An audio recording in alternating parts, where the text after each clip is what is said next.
बिस्मिल्लाहिर्रहमानिर्रहीम, अस्सलाम वालेकुम। मैं हूं मखदूम शाहबुद्दीन। 27 सितंबर 2025 हफ्ते का दिन। आलमी मंजरनामे से दो इंतहाई अहम तरीन डेवलपमेंट्स। इस वक्त एक जानिब तो पाकिस्तान का हमसाया मुल्क भारत एक मरतबा फिर पाकिस्तान के खिलाफ एक एडवेंचर की तैयारी कर रहा है, तो वहीं दूसरी जानिब भारत की मुश्किलात कम नहीं हो रही। अमेरिका और डोनाल्ड ट्रंप रोजाना की बुनियाद पर भारत की इकॉनमी पर कारी ज़रबें लगा रहे हैं, और अमेरिका और ट्रंप की तरफ से ये कारी ज़रबें अब बढ़ने जा रही हैं, क्योंकि ब्रिक्स ममालिक जो हैं, भारत जिनका हिस्सा है, उन्होंने अमेरिका की रेड लाइन क्रॉस करते हुए डॉलर को डिच करवाने का फैसला कर लिया है।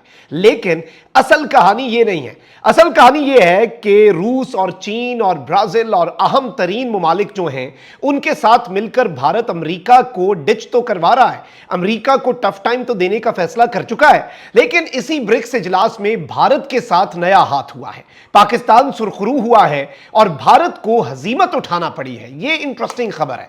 यानी भारत इस वक्त सब कुछ अपना लुटाकर, वेस्ट के साथ लड़कर, चाइना और रशिया वाले ब्लॉक की साइड पर अपना वजन उस पलड़े में डालने की कोशिश इंडिया कर रहा है। लेकिन वो कोशिशें भी पाकिस्तान के खिलाफ भारत के जो मंसूबे हैं उनमें कामयाब नहीं हो रही। एक तरफ तो ये डेवलपमेंट है, तो वहीं दूसरी जानिब पाकिस्तान का दोस्त मुल्क तुर्की इस वक्त छा चुका है, और तुर्की नई से नई टेक्नोलॉजीज जो हैं मिलिट्री के पॉइंट ऑफ व्यू से और जंगी एतबार से अपनी डिफेंस कैपेबिलिटीज को बढ़ाने का जो सिलसिला जारी रखे हुए। और ये चीज भी आपने ज़हन में रखनी है कि इस वक्त तीन मुल्क ऐसे हैं जो अगर फ्यूचर में पाकिस्तान का भारत के साथ टाकरा होता है तो वो तीन मुल्क खुलकर लड़ने की बात करते हैं। वो कौन कौन से हैं जी? चाइना, तुर्की और अब सऊदी अरेबिया भी।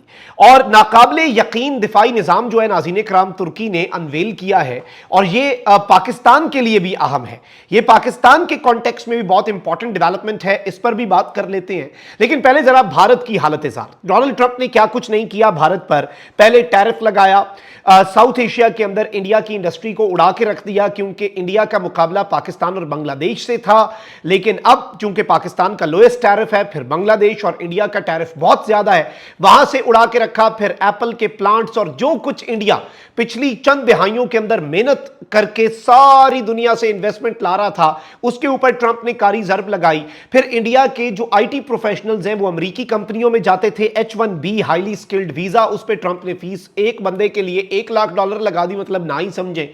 फिर अब कल ट्रंप ने फार्मास्यूटिकल इंडस्ट्री के ऊपर 100% टैरिफ लगा दिया है, और वो 100% टैरिफ जो है वो भी इंतहाई भारत के लिए तशवीशनाक है। $10 बिलियन की भारत की फार्मास्यूटिकल इंडस्ट्री पर कारी ज़रब लगाई है। अब भारत जो कि इस वक्त अमेरिका की तरफ से मुंह की खा चुका है, अमेरिका की तरफ से जलीलो रुस्वा हो चुका है, अब वो अपनी कुर्बतें बढ़ाना चाह रहा है। आपके सामने है कि चाइना के साथ, रशिया के साथ, और इस ब्लॉक को एम्पावर कर रहा है। ठीक है जी, चाइना और रशिया को तो अमेरिका की पाबंदियों की परवाह नहीं है। उसकी वजह यह है कि वो अमेरिका पे रिलाई नहीं करते, इंडिया तो रिलाई करता है। लेकिन अब इंडिया क्या करे, कोई घर तो रखना है। अब नाज़रीन कराम, भारत जो है वो अमेरिका की रेड लाइन डॉलर है, और ब्रिक्स जो ममालिक हैं उनके ऊपर भी ट्रंप वार हमेशा करता है, कारी ज़रब लगाता है जब जब डॉलर को डिच किया जाता है। अब नाज़रीन कराम, ये पहले ही खबर आ चुकी थी कि India ditches US dollar, send circular to BRICS granting full rupee access. यानी ब्रिक्स कंट्रीज को मुकम्मल तौर पे, फुल फ्लेज ब्रिक्स तंजीम को इंडिया ने सर्कुलर जारी किया कि भाई मुकम्मल तौर पे इंडियन रुपी का एक्सेस जो है वो आपको मिल जाता है। अब ब्रिक्स ममालिक जो है वो एक अपना बैंक भी बना रहे हैं, और ब्रिक्स बैंक जो है नाज़रीन कराम वो इंडियन रुपीज में जो अपने बॉन्ड हैं वो मार्च 2026 से जारी करने जा रहा है। अब ये अमेरिका की रेड लाइन तो क्रॉस हुई। अब भारत ने टेक्निकली, आप ये देखें कि ब्रिक्स मेंबर्स जो हैं वो बेसिकली बड़ा दिलचस्प मामला हुआ है कि एक तरफ ये डेवलपमेंट्स हो रही हैं, लेकिन ब्रिक्स कंट्रीज का एक इजलास जो है वो नाज़रीन कराम UN जनरल असेंबली की साइड लाइन्स पे होता है अमेरिका में। होस्ट कौन कर रहा है जी? इंडिया। इंडिया इसे होस्ट कर रहा है। इंडिया का स्ट्रेटेजिक एलाय कौन है जी? वो है इजराइल भी। अब इस चीज को आप समझें, इंडिया इस ब्रिक्स ममालिक के इजलास को होस्ट कर रहा था, लेकिन इसका एलामिया बड़ा इंटरेस्टिंग है। एलामिया इंटरेस्टिंग क्यों है? क्योंकि एक तो इसके अंदर इसराइल की मजम्मत की गई है। ये भारत की स्टेट की जो पॉलिसी है ये उससे मुख्तलिफ है। यानी भारत को इस मामले पर भी धचका लगा, क्योंकि ब्रिक्स ममालिक में सिर्फ इंडिया ही तो सब कुछ नहीं है ना, चाइना है, रशिया है, ब्राजील है, बड़े बड़े पावे बैठे हैं। और एक और बड़ी दिलचस्प चीज हुई है कि ब्रिक्स मेंबर्स जो हैं इंडिया ही होस्ट कर रहा था।